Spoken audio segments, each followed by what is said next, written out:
Bonjour les premiers STAV. Alors aujourd'hui, on va faire la deuxième partie de notre chapitre sur la Troisième République.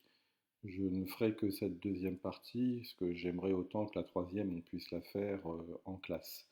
Donc, en résumé, vous avez déjà eu en vidéo la semaine dernière la première partie qui vous expliquait comment la Troisième République s'est installée dans un contexte un petit peu de crise, hein, avec la défaite militaire de Napoléon III, la Commune de Paris, hein, avec cette révolte, hein, des Parisiens qui ont refusé toute idée de revenir à une monarchie, donc une révolte réprimée de manière très violente. C'est donc la République qui s'installe du bout des lèvres avec des élus dont la majorité ont envie clairement d'œuvrer au retour à une monarchie.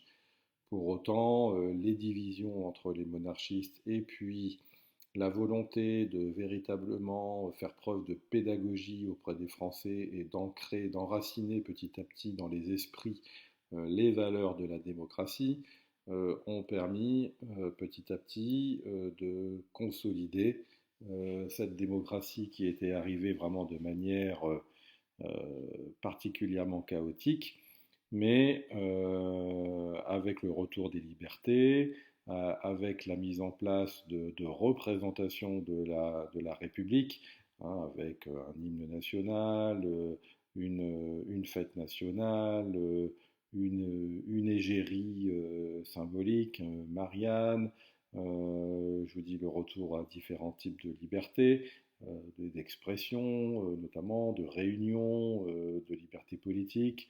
Voilà, les choses s'améliorent. On a vu aussi qu'on s'appuyait beaucoup sur l'école pour ancrer dans l'esprit des plus jeunes les valeurs de la République, mais aussi à apprendre à aimer son pays. Hein, souvenez-vous du Tour de France par deux enfants, qui est en fait un gigantesque livre de lecture, mais aussi donc d'histoire, de géographie, d'instruction civique, où on décrit la beauté des paysages français, le sentiment de fraternité qui existe entre les Français des différentes régions, cette rancœur hein, qui anime et qui façonne la nation française hein, de la perte de, de l'Alsace-Lorraine. Tout ça forge en quelque sorte un état d'esprit français et une volonté de poursuivre dans la République. Alors on arrive dans cette deuxième partie où bah, malheureusement les choses vont vite se gâter puisque malheureusement l'homme est ce qu'il est, hein, et les affaires financières, politiques surgissent vite. Et dans une république qui est quand même bien fragile, on se dit que le moindre problème, la moindre dérive pourrait remettre en cause l'existence de cette démocratie. On va voir que c'est pas ce qui manque, les crises, on va pas toutes les faire, hein, heureusement. Mais pour autant, et même si on a eu une terrible qui a vraiment divisé la France en deux, bah finalement, ça a grosso modo contribué à consolider cette République qui finalement, au sortir de ces crises, ne sera plus contestée jusque tout au moins la Deuxième Guerre mondiale, même si pour autant, on verra, hein, les problèmes, tous les problèmes ne sont pas effacés, loin de là. Donc, premier point, une République toujours fragile. Donc à la fin du XIXe siècle, la République est contestée par une espèce d'anti-parlementarisme. Hein, les gens, un peu comme aujourd'hui, hein, si vous voulez avoir un petit parallèle qui peut vous permettre de mieux comprendre, quand on parle d'anti-parlementarisme, c'est-à-dire que c'est des gens qui n'ont pas confiance aux élus. Hein. L'anti-parlementarisme, c'est le Parlement. Le Parlement, c'est les députés, c'est les sénateurs, c'est ceux qui ont été élus. Et c'est un peu une défiance hein, de la population qui dit ouais, ces gens-là, ils sont élus, ils ont le pouvoir, ils ont l'argent, et ils pensent à leurs pommes, mais ils ne pensent pas à nous, hein, les Français de base. Ce sentiment, il existe toujours hein, de nos jours. Hein. Vous avez sûrement déjà entendu cette expression ouais, tous pourris de toute façon, il n'y en a pas un pour acheter l'autre, voilà, tout ce qui les intéresse, c'est leur poste ou c'est leur salaire. Voilà, c'est des choses qu'on entend assez régulièrement, même encore de nos jours, particulièrement en temps de crise, et qui existaient déjà à l'époque. Donc il y avait une certaine forme de défiance, hein. On votait un peu, je ne veux pas dire sous la contrainte, mais parce qu'il fallait voter, mais en même temps, on n'avait pas vraiment confiance aux gens qui étaient élus, où on était persuadé que ceux qui étaient élus œuvraient d'abord à leur propre intérêt plutôt qu'à l'intérêt des gens qui l'avaient élu. Donc, on parle beaucoup corruption, hein, de corruption, c'est-à-dire voilà, de gens qui votent en fonction de leur intérêt. On leur dit, tiens, si tu votes pour telle loi, tu auras un petit bénéfice ou une petite somme d'argent pour te récompenser, ou bien tiens, si tu fais ci, tu auras le droit à tel avantage.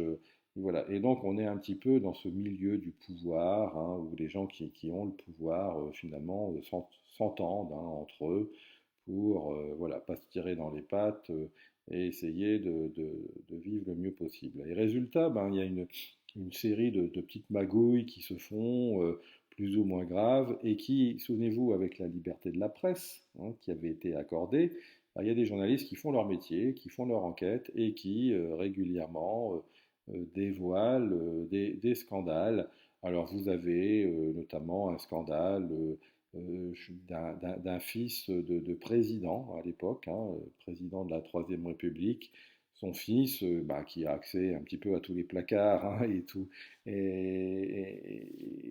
tout ce qui peut être intéressant au palais de l'Élysée, hein, où vit le président, bah, lui, il avait trouvé le placard où se trouvaient en stock les médailles de Légion d'honneur, hein, et il en faisait son petit business, hein, c'est-à-dire qu'il vendait au plus offrant des médailles de la Légion d'honneur, ce qui fait que ceux qui l'achetaient pouvaient, dans les soirées mondaines, parader avec leurs petites médailles en disant voilà, j'ai été récompensé de la Légion d'honneur, je fais partie voilà, des gens dont la patrie est reconnaissante, hein, et donc voilà, on me doit respect, hein, et déférence.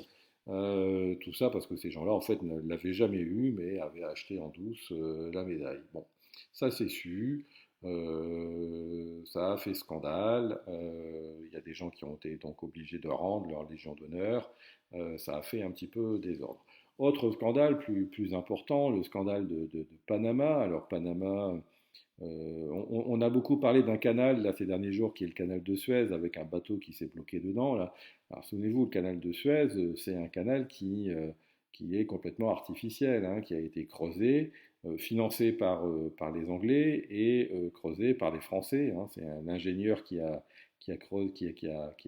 préparé ce travail absolument pharaonique, hein, de faire une ouverture entre la Méditerranée et la mer Rouge pour éviter aux bateaux d'avoir à contourner toute l'Afrique. C'était un travail gigantesque. C'est des Français qui ont travaillé, qui ont fait tout le travail d'ingénierie, hein, et puis c'est l'Angleterre qui a financé le projet. Et ça a été une réussite absolument formidable. Et donc on a décidé de faire la même chose à Panama. Si vous regardez une carte du monde, mais probablement vous le savez déjà, Panama, c'est vraiment l'endroit où la Terre est la plus étroite, hein, entre le continent d'Amérique du Nord et le continent d'Amérique du Sud. Donc les deux sont reliés, et notamment par une infime bande en Amérique centrale, et la plus petite bande, donc c'est à Panama. Et donc on a décidé de creuser, pareil, hein, un canal qui allait permettre aux bateaux de passer de l'Atlantique au Pacifique sans avoir à contourner l'Amérique du Sud et son dangereux Cap Horn, hein, qui a fait couler beaucoup de bateaux, hein. C'est un endroit où la mer est très mouvementée, il y a beaucoup d'écueils dans l'eau, beaucoup de bateaux donc s'échouent, hein, sur ces écueils ou se trouvent avec la coque éventrée et coule. Donc c'est pas un endroit facile à passer. Donc faire un canal à Panama, c'était très intéressant sur le plan économique. Donc on a demandé, hein, aux Français, notamment, parce que bien sûr les Français étaient de nouveau dans le coup, hein, pour creuser ce canal, et donc on a demandé aux Français d'investir, en fait, de prêter de l'argent en quelque sorte, d'acheter des actions. On a transformé cette compagnie qui allait créer le canal de Panama, d'en faire, comme je vous l'ai expliqué en cours il y a quelques semaines, une entreprise cotée en bourse, hein. Donc on pouvait acheter des actions de cette compagnie qui allait creuser le canal, qui est donc vite montée en argent, hein, en valeur, hein, parce que forcément c'était intéressant. Et puis en fait, une partie de cet argent n'a jamais servi à construire le canal, mais est parti directement dans les poches de certains hommes politiques. Alors, en disant, bah voilà, ni vu ni connu, si on en prend un petit peu, ça ne se verra pas. Et puis bah, finalement, bien sûr, ça s'est su, et donc c'était un nouveau scandale qui renforce encore une fois cet anti-parlementarisme, hein, puisque on dit, bah voilà, ces gens qui sont élus se croient tout permis et s'en foutent plein les poches, ras-le-bol de ces gens-là. Donc certains commençaient à dire que la démocratie, c'était peut-être pas forcément un bon système. Donc on rentre dans une période où il y a une tension en France, hein, une défiance du peuple vis-à-vis de ceux qui les gouvernent, une angoisse vis-à-vis des ennemis extérieurs, et notamment la Prusse, hein, les Allemands, hein, qui nous ont pris un petit bout de territoire avec l'Alsace et la Moselle, et dont on a avec qui on a envie de régler des comptes, mais les Prussiens n'ont pas dit leur dernier mot non plus, et se disent qu'il y a peut-être moyen de grappiller d'autres territoires, et puis aussi des ennemis intérieurs, et c'est l'époque aussi où on se méfie de tout le monde. Et donc, quand on se méfie des gens, malheureusement, et notamment en France, bah, on se méfie des juifs, parce qu'on considère que les juifs, forcément, c'est des traîtres. Et donc, on se dit que voilà, ces gens-là n'ont plus leur place dans le pays. Alors voilà, hein, vous avez l'exemple ici d'une action, hein, vous voyez, un titre au porteur négociable, c'est-à-dire que voilà, en fonction du prix qu'on est prêt à acheter, on peut avoir. Donc cette action, ce bout de papier avait donc une valeur, hein, je ne sais pas quelle valeur il avait à l'époque, mais voilà. Et donc, quand on la revend, on redonne ce titre contre une somme qui est plus importante si l'entreprise a pris de la valeur ou moins importante si elle en a perdu. Puis là, ici, vous avez un journal qui justement critique, vous voyez, le peuple sue 3 milliards d'impôts pour ces gens-là, hein. Et là, donc, on a des caricatures de gens au pouvoir, hein, des ministres, des parlementaires, qui, voilà, se boivent l'apéro, mais en fait, l'apéro, vous avez, il y a plein de pièces sur le plateau, là, vous avez le serveur qui propose des sacs d'argent, il y a plein d'argent qui tombe des poches de ces gens-là, il y a de l'argent partout.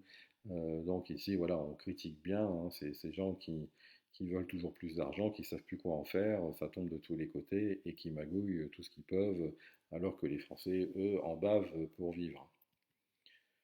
Alors dans ces crises, hein, il y en a bien sûr une majeure. Alors je vous invite, dans le mail que je vais vous faire, je vais vous mettre un lien pour un petit reportage d'une dizaine de minutes qui vous résume très bien les enjeux de l'affaire Dreyfus.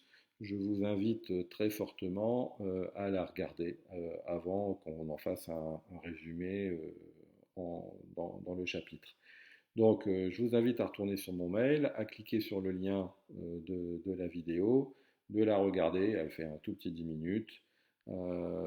C'est très simple à comprendre, ça ne va pas voilà, vous foutre en l'air votre journée. Regardez bien ça et on se retrouve après pour faire le résumé dans le chapitre. Voilà, bon visionnage. Alors, rebonjour, j'espère que vous avez bien vu cette vidéo, qu'elle vous a posé clairement les choses, même si j'imagine que l'affaire Dreyfus, tout le monde en a entendu parler. Euh, voilà. Alors, il y a un film aussi, hein, qui est sorti il y a quelques mois, c'était l'année dernière, euh, qui s'appelle J'accuse et qui a été réalisé, je suis en train de chercher, j'ai un trou de mémoire, euh, par quel réalisateur, un réalisateur sulfureux d'ailleurs, qui a été critiqué qui est critiqué pour des, enfin qui est critiqué, qui a des problèmes avec la justice pour des problèmes de harcèlement sexuel, voire de viol, mais voilà, qui est quand même un réalisateur de cinéma qui, qui est réputé, hein. Alors après, à vous de voir si vous avez l'occasion de le voir ou pas, si vous voulez le voir ou pas, en fonction de ce côté, du côté sulfureux de son réalisateur. Ouais, c'est Roman Polanski. hein, donc c'est un Américain, mais qui est très francophile, qui a vécu d'ailleurs longtemps en France, et dans son film J'accuse, le héros principal, c'est Jean Dujardin, que vous connaissez probablement, qui a joué dans Un gars, une fille, et qui a eu aussi un Oscar du meilleur acteur aux États-Unis, ce qui est quand même très rare pour un acteur français, pour un film muet, dont je ne me souviens plus le nom. Voilà, si ça vous dit de voir l'affaire plus en détail, bah, vous avez le film de Polanski, mais il y en a d'autres aussi, hein, donc à vous de voir si ça vraiment ça vous passionne, parce que vraiment vous êtes dans une affaire à la fois d'espionnage entre deux nations, l'Allemagne et la France, d'antisémitisme, hein, de racisme à l'intérieur de la France, de, de droit enfin de sécurité d'État, hein. L'armée a toujours nié ses erreurs pour pas justement, pour une raison d'État en quelque sorte, en disant on ne pouvait pas montrer que l'État s'était trompé, hein. L'État est infaillible, l'État français est infaillible, donc l'armée a persisté, a maintenu, hein, son erreur coûte que coûte, parce qu'il était hors de question pour elle d'admettre qu'elle s'était trompée, hein. L'armée, c'est le dernier rempart, hein, pour protéger le pays. Alors si on constate que voilà, cette armée se trompe à la première occasion, on n'a plus confiance en elle, quoi. Et si on n'a plus confiance en l'armée, c'est dramatique.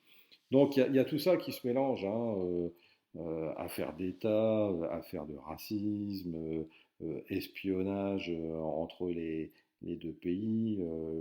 Il y aurait pu y avoir un James Bond de l'époque, hein, qui aurait pu gérer ça. Et puis c'est aussi à ce moment-là, où les intellectuels, hein, c'est un terme nouveau qui apparaît, hein, vous l'avez vu dans le documentaire, qui, voilà, les écrivains, les journalistes s'investissent dans la vie politique, interviennent dans la vie politique et font poids, hein, par des enquêtes, finalement c'est eux qui vont retourner, hein, l'opinion publique qui au départ était persuadée de la culpabilité de Dreyfus parce qu'on leur a fait croire que c'était comme ça, et qui finalement, en écoutant ceux qui ont fait des enquêtes sérieuses, ont fini par faire comprendre aux Français que voilà, on les avait induits en erreur et que bah, Dreyfus était innocent. Donc voilà, c'est pas une sinécure, hein, cette histoire, ça a duré longtemps. On a un homme qui a été sacrifié, hein, en quelque sorte, hein, pour la raison d'État, puisque même s'il a été acquitté à la fin, bon, sa vie et son honneur avaient été quand même singulièrement entamés. Mais finalement, la démocratie et la République a triomphé, hein, du mensonge, et elle en est presque ressortie renforcée, hein. Finalement, les gens ont dit, bah, ça a mis du temps, mais finalement, la vérité a éclaté. Et si on n'avait pas été en démocratie, en République, probablement que l'armée aurait pu conserver ce secret et rester dans cette erreur qu'elle n'aurait jamais dévoilée. Donc les Français sont plutôt sortis confortés, même si à un moment donné, vraiment, la France était divisée en deux. Elle est vraiment ressortie confortée dans cette idée que bah, finalement, la République, c'est pas un si mauvais régime que ça, et que ça permet quand même d'avancer.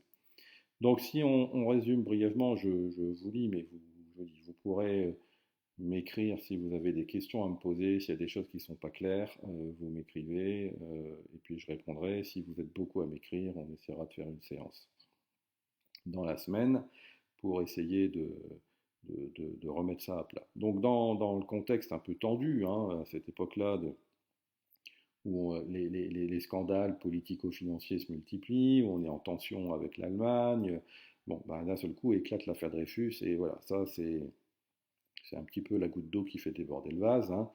Une crise majeure qui divise profondément la société française entre deux conceptions politiques. Donc d'un côté, en 1894, donc Alpha Dreyfus, officier juif alsacien, est accusé d'espionnage pour le compte de l'Allemagne. Malgré ses protestations d'innocence, il est condamné par un tribunal militaire. Le 13 janvier 1898, Émile Zola publie une lettre ouverte dans l'Aurore, c'est un journal, intitulé J'accuse, hein, je ne sais pas si vous avez entendu, hein, 300 000 exemplaires vendus. Il accuse l'armée et le gouvernement de ne pas reconnaître l'erreur judiciaire. Donc j'accuse, c'est pas rien, hein, voilà, hein, il montre du doigt et il accuse jusque même le président de la République, hein, d'avoir couvert ce scandale judiciaire.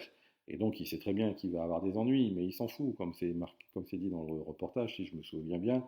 Son objectif, c'est d'être accusé lui-même et qu'il y ait un procès et qu'il puisse voilà, faire éclater la vérité au grand jour face au public. Donc il est volontairement provocateur, mais il joue dangereux, hein, parce qu'il pourrait être aussi victime d'un procès expéditif, pas du tout neutre, et être condamné à de la prison ou être déporté sur une île lointaine. Ça aurait pu lui arriver. Donc vous avez ici quelques représentations célèbres, hein, celle-là elle est célèbre, hein, où on voit donc ici le moment vraiment honteux, hein, où Dreyfus est dégradé, hein, on lui enlève tous ses symboles militaires et ses grades militaires, on casse son épée, c'est vraiment un acte de déshonneur, hein, une scène en public en plus, hein. C'est un traître, hein, voilà, il a trahi son pays. De nos jours, probablement qu'il aurait été, on aurait eu du mal à contenir la foule et il aurait sûrement été passé à tabac, hein. Mais en tout cas, voilà, il reçoit absolument le mépris de la population qui est convaincue que voilà, ce type, pour de l'argent, a trahi son pays et c'est vraiment méprisable. Et on le voit là, morfondu, hein, sur l'île du Diable, hein, on dit dans le reportage, près de la Guyane, donc vraiment à l'autre bout de la planète, hein, où on l'a mis là volontairement pour qu'on l'oublie, hein, loin des yeux, loin du cœur, hein.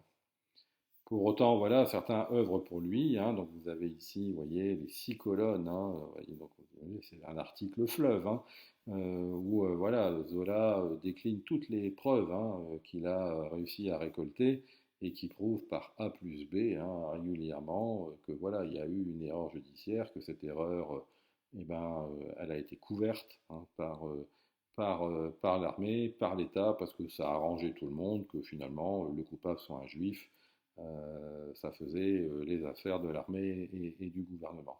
Et on voit bien ici que le pays est vraiment divisé en deux. Vous avez une caricature qui le montre très bien, hein, avec un dîner en famille.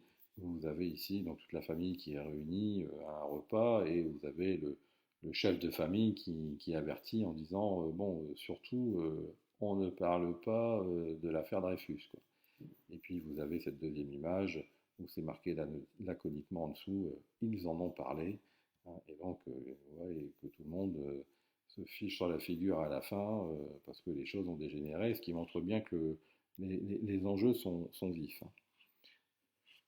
Donc la presse, hein, petit à petit, voilà, s'engage dans ce problème de société, hein, et ça reflète un peu la lutte entre les deux camps. D'un côté, il y a ce qu'on va appeler les Dreyfusards, ceux qui sont partisans de l'innocence de Dreyfus et qui défendent les valeurs de la République et de la démocratie. Puis d'autre part, il y a les anti-Dreyfusards qui regroupent ceux qui sont convaincus qu'au contraire, Dreyfus est forcément coupable, hein, puisque il est juif, ou bien tout simplement parce qu'il faut soutenir l'armée et on ne peut pas reconnaître que l'armée s'est trompée. Donc c'est plutôt dans ces cas-là des nationalistes, hein, des gens qui œuvrent pour la grandeur du pays, voire donc des antisémites, hein, ceux qui sont bien contents de voir que ça peut être un juif qui soit considéré comme coupable, ce qui permettrait éventuellement du coup d'expulser les autres juifs de France. Donc c'est une époque où on a déjà la haine des juifs en France, cette haine des juifs qui va monter, monter, monter jusqu'en 1940, hein, au moment où le régime de Vichy va s'installer et va mettre en place une politique antisémite, hein, jusque le summum de l'horreur dans notre histoire de France, hein, c'est la rafle du Veldiv en 1942, où à Paris, on rafle une bonne partie des juifs parisiens qu'on enferme dans un stade, hein, donc qu'on appelle le Vélodrome d'hiver, et qu'on va ensuite déporter en Allemagne. Euh, ces juifs vont être d'ailleurs, pour la plupart, embarqués dans des camps d'extermination et ne reviendront jamais. Donc la France a livré des juifs aux Allemands, enfin aux nazis plutôt. 1899, Dreyfus face à la tension, hein, on accepte de refaire un nouveau procès, hein, et puis on essaie de couper la poire en deux. On dit bon allez, il était coupable, mais du coup comme c'est pas forcément très net ce qui a été fait, on accepte de te gracier, mais donc gracier, ça veut dire reconnaître qu'on est coupable, hein. Donc ça veut dire que si Dreyfus accepte d'être gracié, ça veut dire qu'il reconnaît sa culpabilité. En disant voilà, tu as été coupable, mais bon, allez, on te pardonne. Donc c'est à double tranchant, quoi. Et lui, bon, il a tellement la trouille de repartir sur son île au bout du monde qu'il accepte, hein. Mais voilà, ça suffira pas, hein, pour ceux qui le défendent. Et donc il y aura encore un nouveau procès, hein, en 1906 où là il obtiendra voilà, le statut d'innocent, hein, il sera réhabilité. Donc on va, si je reviens ici, hein, on va bah, tout ce qu'on a cassé et ce qu'on lui a arraché, on va lui redonner, hein, en estimant qu'effectivement il y a eu une erreur et qu'il a été injustement accusé.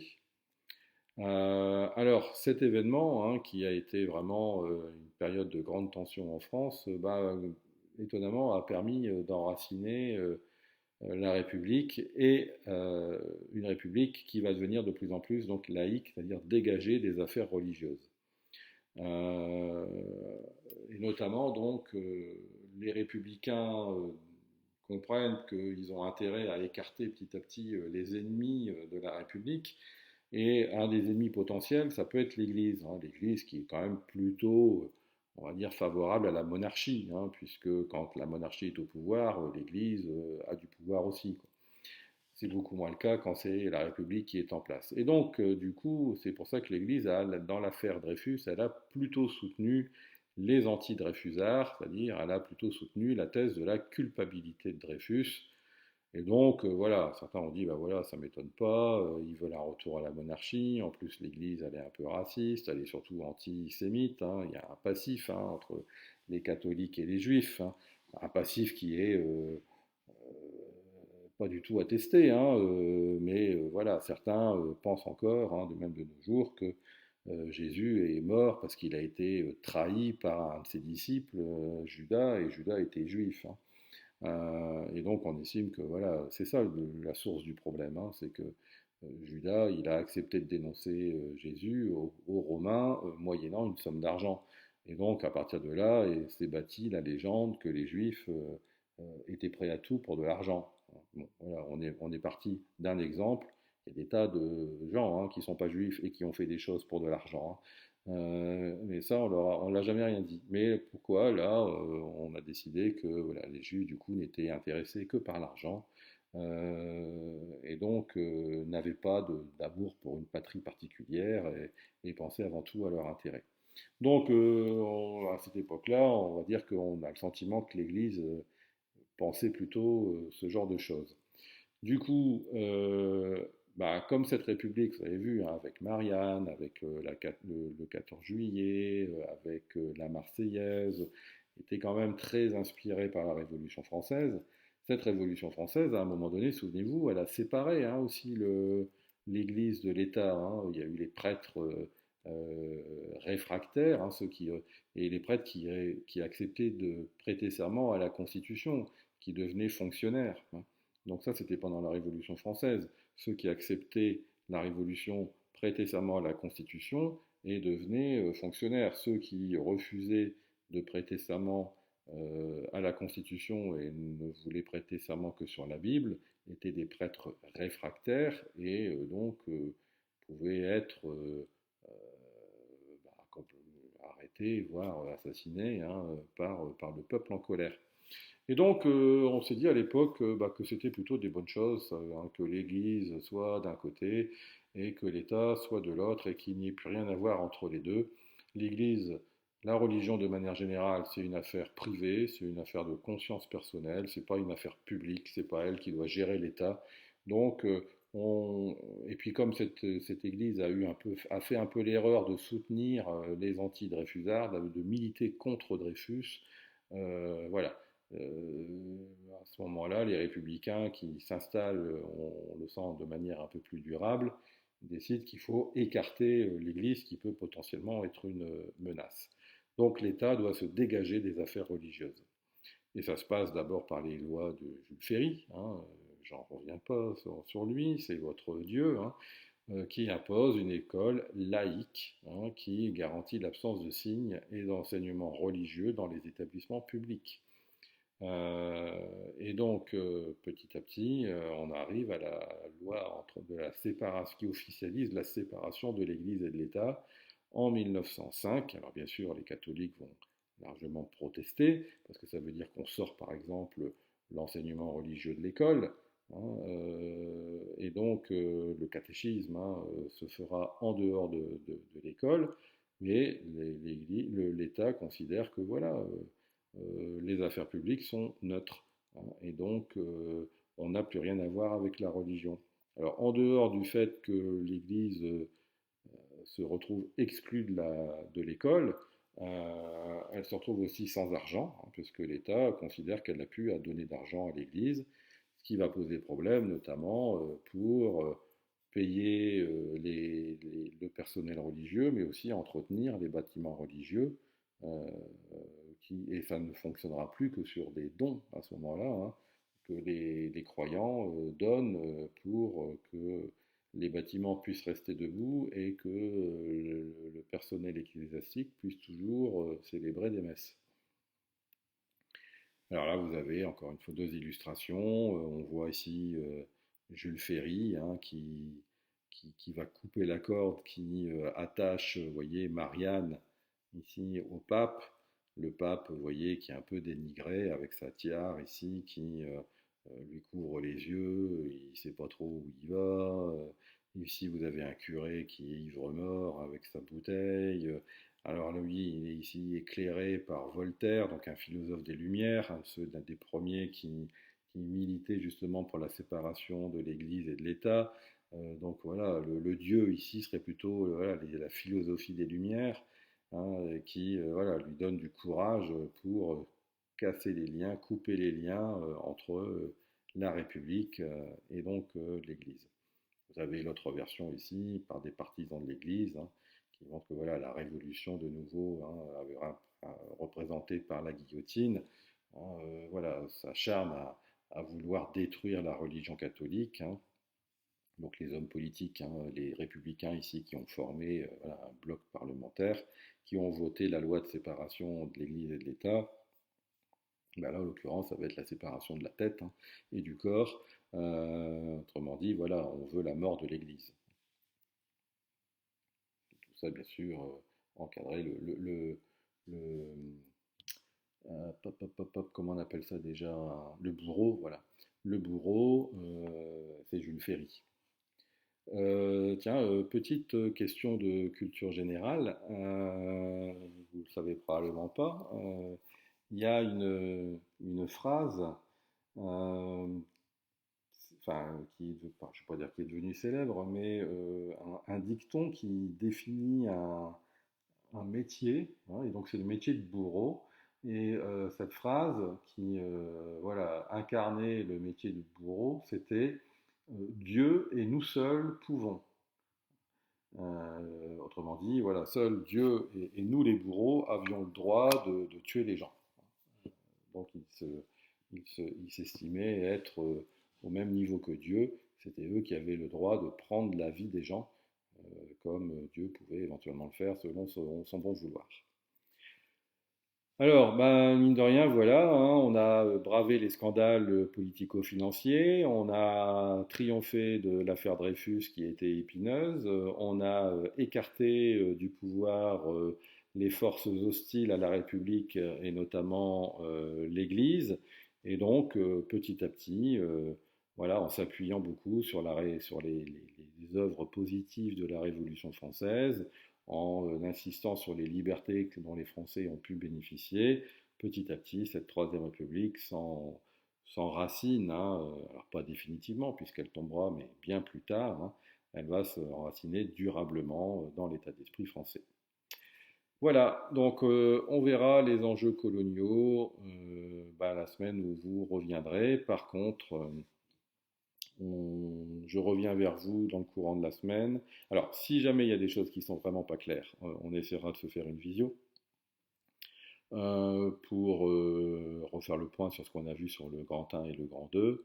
Par contre, je vous avais promis une interro en histoire sur le chapitre précédent, mais aussi bah, du coup sur les deux premières parties de ce chapitre, puisque là vous avez quasiment 3 semaines pour revoir ce grand 1 et ce grand 2. Je ferai une évaluation alors en distanciel, donc de chez vous, la semaine de la rentrée des vacances. Donc là vous avez une semaine en distanciel. Cette semaine vous la consacrez à compléter ce chapitre d'histoire et éventuellement donc à me poser des questions sur des choses qui ne sont pas comprises. Et puis vous avez 2 semaines de vacances et la semaine suivante, c'est la rentrée, mais vous passez encore une semaine chez vous. On reprend les cours en distanciel. Cette semaine-là, on fera une interro. Je ne sais pas encore comment, j'y réfléchis, j'ai quelques pistes. Je vous tiendrai bien évidemment au courant pour vous évaluer sur cette leçon, enfin la leçon du chapitre précédent et les 2 tiers de cette leçon sur ce chapitre-là. La partie conquête coloniale est un peu indépendante, donc c'est franchement pas grave si on ne l'a pas vu. Donc on peut faire aussi, avant qu'on me pose la question, si j'ai le droit de faire une interro, même quand le chapitre n'est pas fini. Donc voilà, mais on se tient au courant à ce sujet. Allez, bonne fin de journée, à bientôt.